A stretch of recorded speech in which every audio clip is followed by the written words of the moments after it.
Après, moi j'ai fait comme les autres, des haies, j'en ai arraché. Et aujourd'hui, je pense que c'est le moment de les replanter.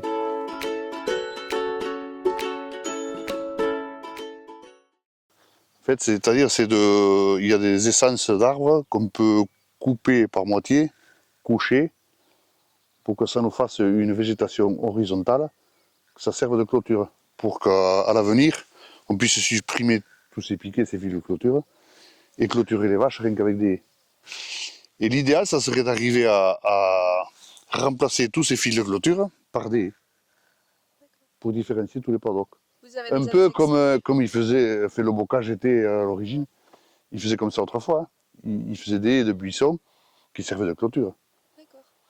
Et en même temps, ça sert d'abri pour les petits veaux quand les petits veaux ont chaud et qui veulent se mettre à l'ombre. Ça sert aussi pour toute la biodiversité, les insectes et tout ça. Ça sert aussi de fumure pour les prairies. Enfin, déjà, en plus, la beauté du paysage, ça en fait. Il n'y a pas photo. Et puis, une clôture, il faut toujours y revenir. Enfin, c'est pas.